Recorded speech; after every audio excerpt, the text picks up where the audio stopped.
A continuación, Quito con Marjorie. Clasificación A. Apto para todo público.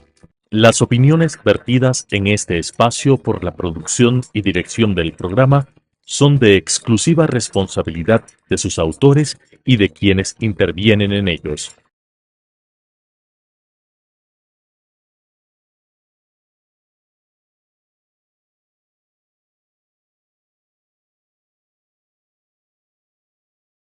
Quito con Marjorie. Amigas y amigos, bienvenidos. Al pueblo no le importa quién hace la obra o mejora el servicio, si lo hace el Estado o si lo hace el mercado. Le importa tener la obra y el servicio para vivir bien. Estoy parafraseando a nuestro invitado de hoy, el asambleísta Jorge Acaiturri, que es un ejemplo de nuevos liderazgos en nuestro país con una visión clara, capaz y comprometido a trabajar por el bienestar de todos los ecuatorianos. Tiene una trayectoria destacada en el sector público, en su labor en la empresa pública de Desarrollo, Acción Social y Educación, también como ex concejal de Guayaquil y actual asambleísta de la República. Jorge ha demostrado su voluntad de promover iniciativas que generan un real impacto en la comunidad. Y queremos conocer más sobre su visión, sobre sus propuestas y cómo este nuevo liderazgo sí puede traer efectivamente el cambio que necesita nuestro país e incentivar a nuestros jóvenes. Muchas gracias, Jorge, por acompañarme. Marjorie, ¿cómo está? Un saludo cordial para todos.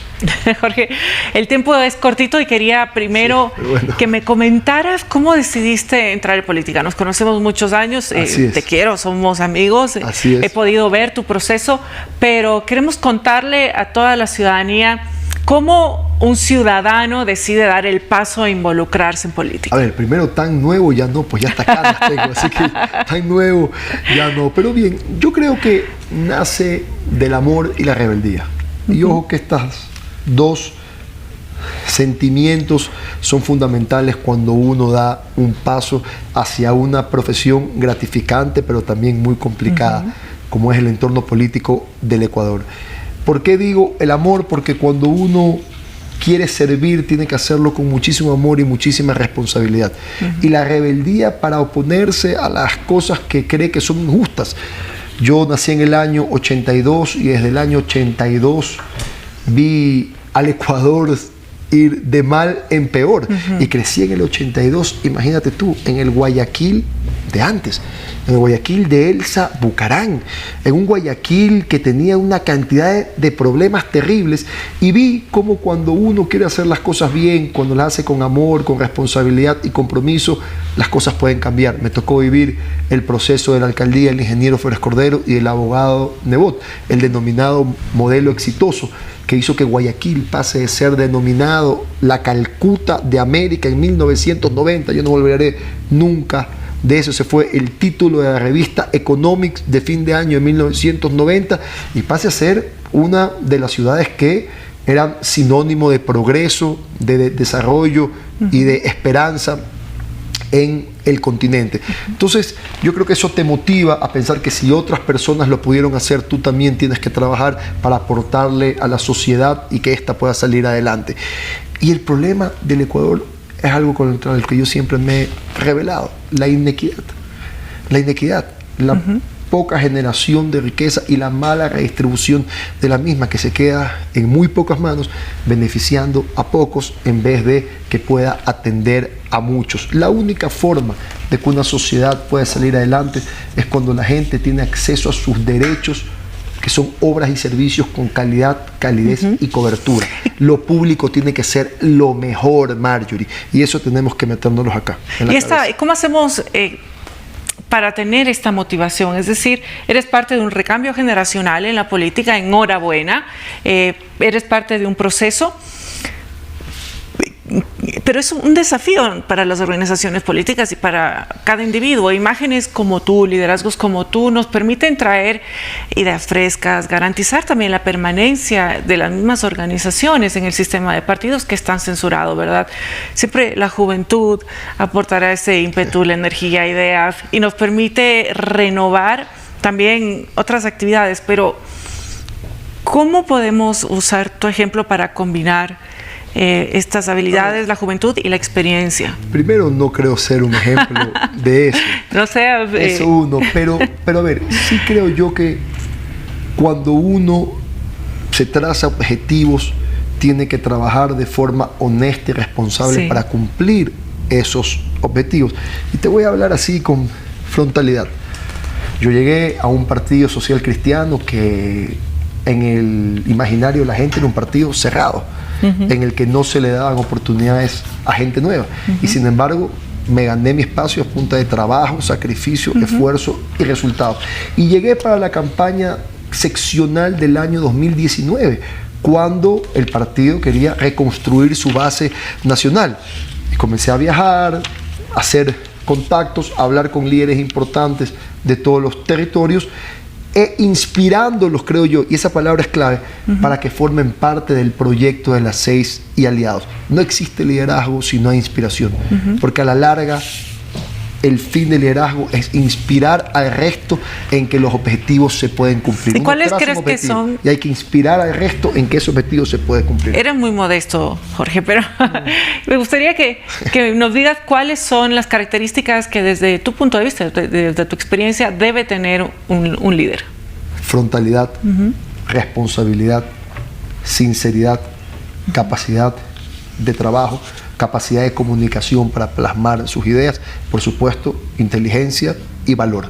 Y cuando hablo valor, no solo hablo de valentía o coraje, hablo de valor en el sentido de valores. Los valores son claves en la vida. Mientras uno más los aplica, más cercano al éxito está. Sí, cuando hablamos de valor, no es de una característica... No.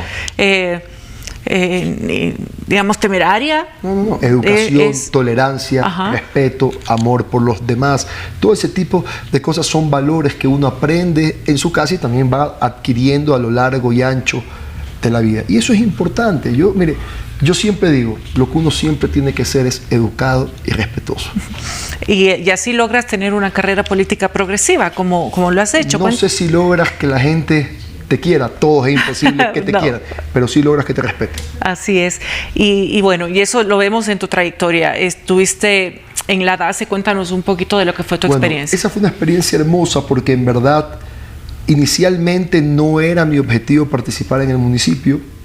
Recibí una llamada de la exalcaldesa Cintia Viteri, a la cual agradezco la oportunidad que me dio para participar en su equipo, primero en la Dirección de Acción Social y Educación del municipio, que se transformó a la EPDACE, la Empresa Pública de Desarrollo, Acción Social y Educación. E intentamos trasladar lo que pensábamos. Siempre el objetivo fue construir una sociedad más justa, más equitativa, solidaria y con oportunidades para todos.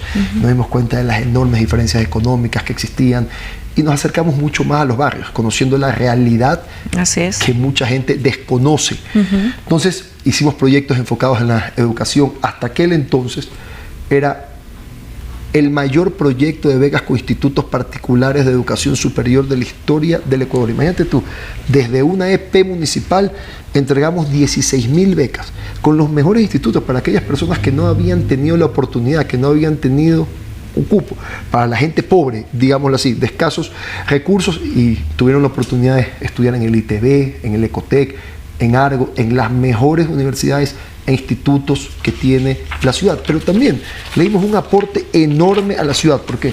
Porque ese traslado de recursos de lo público a lo privado permitió que muchos desarrollen tanto su pensum como la modalidad online, y se lo hizo en base a un análisis técnico de productividad de factores para determinar en qué áreas de la economía la ciudad podía ser competitiva, en dónde habían déficit de empleos profesionales y cuáles iban a ser los empleos del futuro y que pagan renta media y renta media alta. Y fue tremendamente exitoso. También me acuerdo los CAO. Mucha gente pensaba que eran escuelas de box, pero eran los centros de artes y oficio municipales con educación artesanal. Ya habían sido inaugurados por Jaime Nebot, ya tenían años funcionando. Nosotros le incorporamos la formación dual para que muchos puedan hacer sus prácticas en 24 de las mayores empresas del Ecuador, el 70% se quedó trabajando en las mismas, como pasa en Alemania. Hicimos el proyecto de entrega de herramientas tecnológicas, de tablets con cobertor, teclado, Bluetooth, conectividad, cámara, etc. Más grande de la historia de América Latina. Y aquí yo tengo una anécdota, no me olvidaré nunca, un poco para plasmar la idea. Vino una vez un periodista a investigar si el proceso había sido transparente. Nosotros le decíamos, venga, encantado. Esto es la entrega de tablets más barata de la historia de América Latina, con la mejor calidad, etc. Pero lo había enviado un ex gobernador que no me quería mucho, digámoslo así, de un gobierno de esa época. Bueno, entonces el tipo me comienza a hacer preguntas hasta que llegó a la pregunta que me quería hacer. Me dice, ¿no le parece que un despilfarro regalar tablets en pandemia? Imagínate. Y no me olvidaré nunca que mi respuesta fue, bueno, primer lugar, el gobierno nacional acaba de declarar la educación online. Bien, te pregunto algo, le digo, ¿tus hijos tienen tablets o laptops? Y él me contesta, no tengo hijos, ¿verdad? ¿Tienes algún hermano, hermana? Me dice, sí, tengo un hermano. ¿Y tienes sobrinos? Y me dice, claro. ¿Y cómo estudian tus sobrinos? Y me dice, en la laptop. Y le digo, o sea que porque tu hermano tiene un empleo, tus sobrinos tienen derecho a tener derechos y la gente pobre no tiene derecho a tener derechos. Estás totalmente equivocado. Nosotros no tenemos miedo a este tipo de cosas. Vamos a continuar con la entrega de tablets porque nosotros, que sí hemos recorrido los sectores populares, sabemos que hay madres que desde su celular tienen que estudiar 3 o 4 niños y no tienen los recursos para poderle comprar una laptop. Entonces, ¿sabes qué? A nosotros esto no nos tiembla la mano. Para construir equidad e igualdad de oportunidades no nos da miedo. Lo dijiste al inicio, ¿sabes lo ¿verdad? Que hizo él? ¿Sabes lo que hizo él? ¿Qué hizo? Se quedó mirando al camarógrafo, dijo, apaga la cámara, se acabó la entrevista. Esto no sale al aire. Esas son de las experiencias que yo tengo en base a proyectos que hicimos. Hicimos proyectos de nutrición, la mayor entrega de sillas de ruedas de la historia de la ciudad, los buses digitales, centros digitales, entregamos mochilas, libros, incluso zapatitos para los niños que habían perdido a su padre y su madre, con la mochila, útiles escolares y todo, porque había niños que no tenían ni zapatos para ir a las escuelas.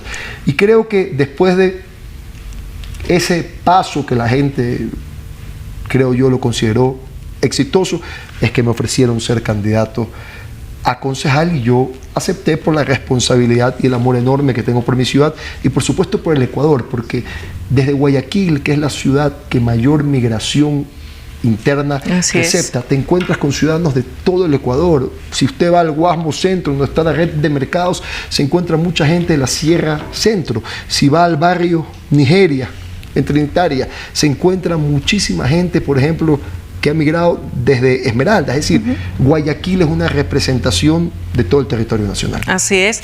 Y este mismo trabajo en territorio, pues lo vemos a través de tus redes sociales plasmado en tu trabajo ahora como asambleísta.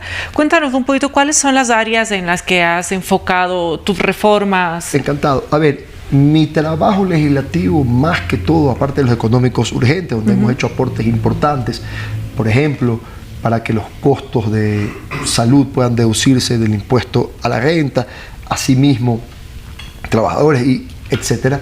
Pero más que todo lo he enfocado en seguridad. ¿Por qué?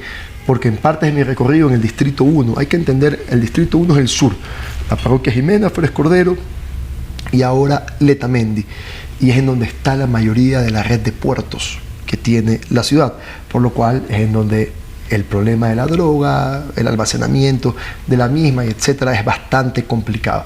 Entonces, lo que mayoritariamente la gente te pedía era seguridad y, por supuesto, una ley antivacunas. Por eso nosotros comenzamos planteando que se elimine los beneficios penitenciarios, es decir, que tengan que cumplir el 100% de su condena en la cárcel los extorsionadores. Esto fue parte de lo que cogió el presidente Noboa para nutrir la consulta. Boicoteó esa reforma del COIP famosa en la asamblea para que vaya a su consulta. Nosotros, como no somos personas mezquinas, salimos a respaldar la consulta porque no importa quién la haga, lo importa que jueces y fiscales tengan mejores herramientas para sentenciar al crimen organizado y a los delincuentes. Pero después nos dimos cuenta de tantas cosas que faltaban. Nos dimos cuenta, a ver, en la consulta, por ejemplo, ¿qué pasa con los delincuentes de cuello blanco? Aquellas personas que colaboran con el crimen organizado. Nosotros estamos planteando que cuando se corrobore que colaboran con el crimen organizado nunca más puedan ser funcionarios públicos y en el caso de ser miembros de la fuerza del orden tengan la sentencia más alta, porque son los que tienen que salvaguardar la vida del pueblo ecuatoriano. Asimismo, perdónenme, pero mire, estamos incorporando un régimen de reincidencia, porque si usted revisa el artículo 57 de el COIP, es una barbaridad y no se acumulan las sentencias y muchísimos salen y vuelven a delinquir. Entonces acá va a haber un régimen de reincidencias real. Otro tema fundamental, por ejemplo, el procedimiento abreviado.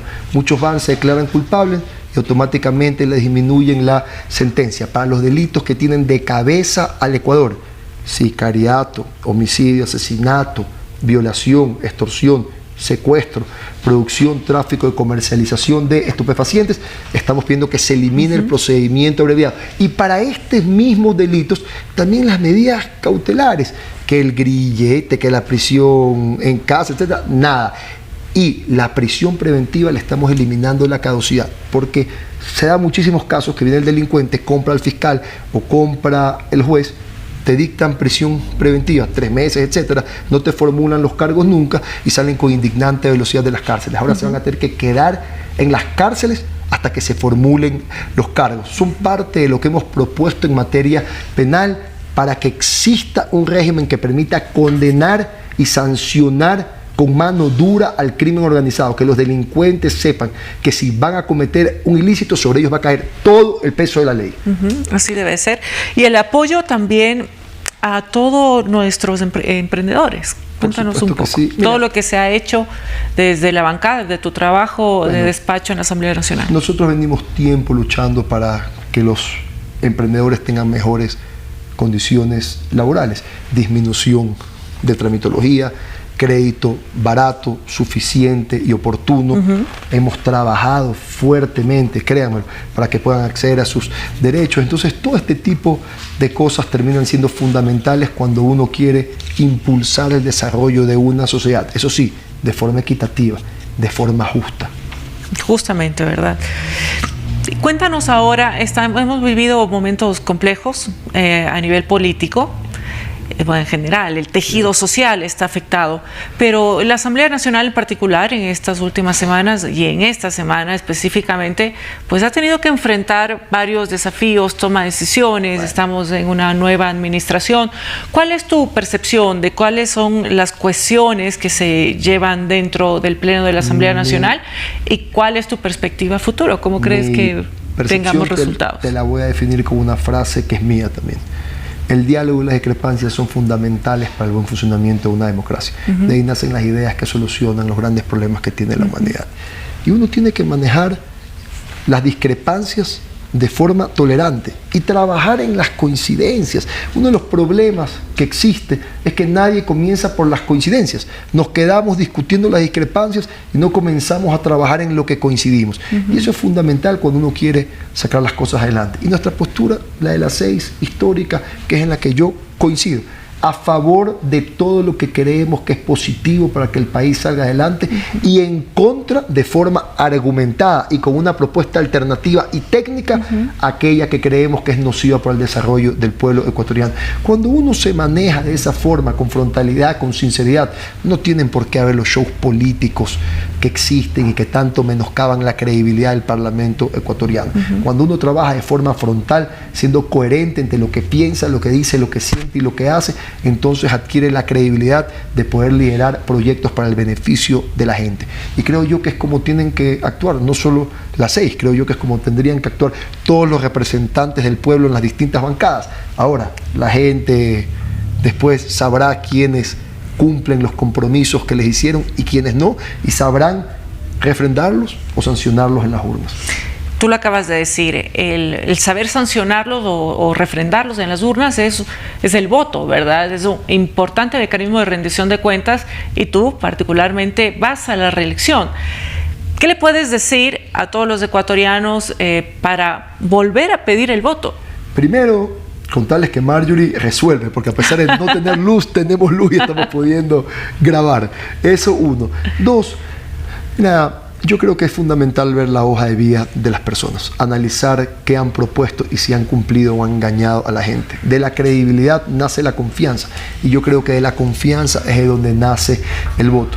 Yo siempre digo que yo no prometo, yo me comprometo, y nadie puede decir que no he cumplido los compromisos que he hecho en todos los lugares en los que he estado. Acá yo dije que iba a luchar con fuerza para que jueces y fiscales tengan mejores herramientas para enfrentar al crimen organizado, y lo estoy haciendo, eso sí, con los problemas que existen, y tú has estado en la asamblea y sabes que a veces existe la frustración, pero uno no se puede dejar vencer de la misma, de que, por ejemplo, hay una comisión de justicia y prefiere tratar la ley orgánica, la función legislativa, que no le importa a nadie, a tratar aquellos temas que son fundamentales para la seguridad. Por eso nosotros estamos insistiendo todos los días en que le den paso a lo que es importante, a las demandas que tiene la gente. Entonces, eso.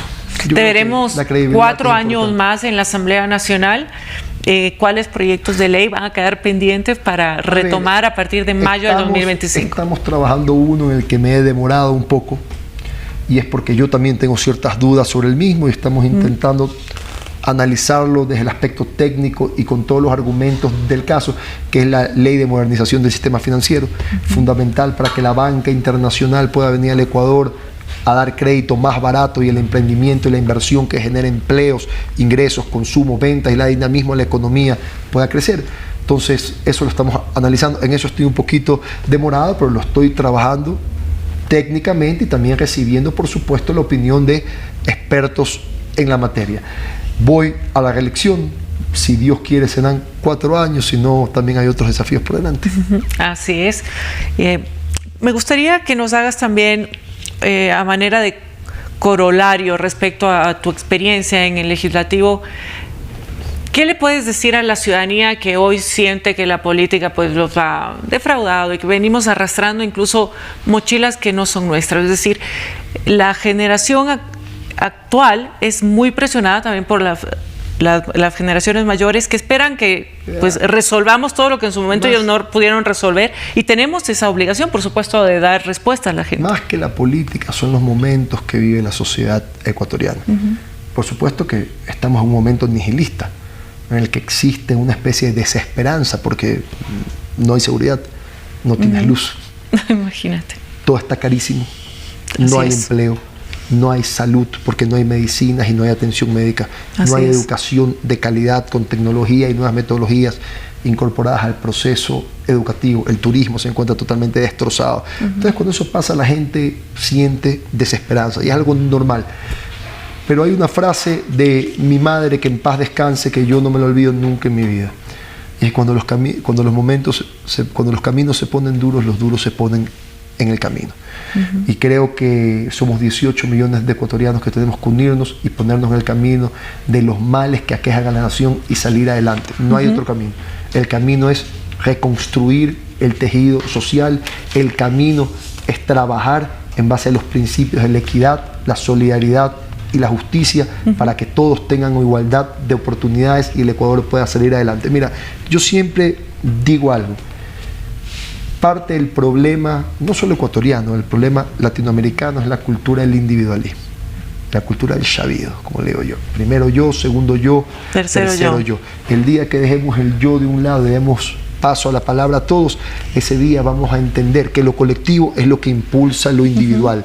Y ese día vamos a construir una sociedad que no tolere que la diferencia entre un niño rico y un niño de escasos recursos sea que el rico tiene absolutamente todo: internet, servicios básicos, vivienda, educación de calidad, etcétera, y los pobres por pobres no tienen absolutamente nada.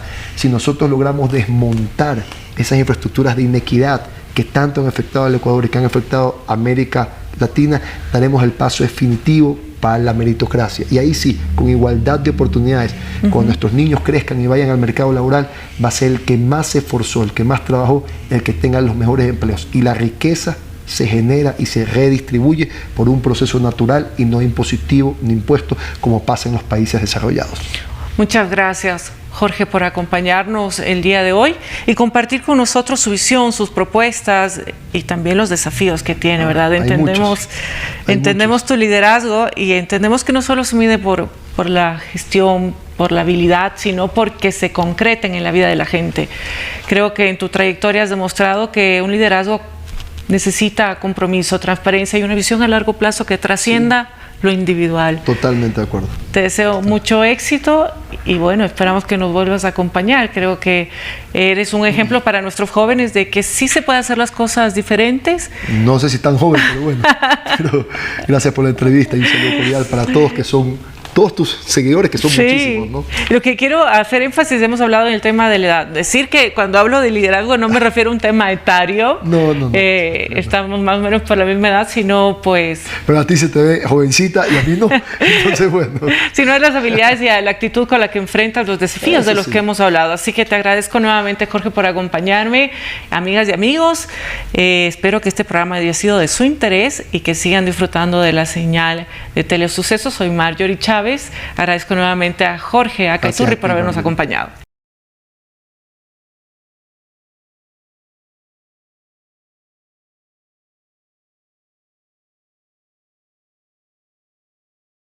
Quito con Marjorie. Las opiniones vertidas en este espacio por la producción y dirección del programa son de exclusiva responsabilidad de sus autores y de quienes intervienen en ellos.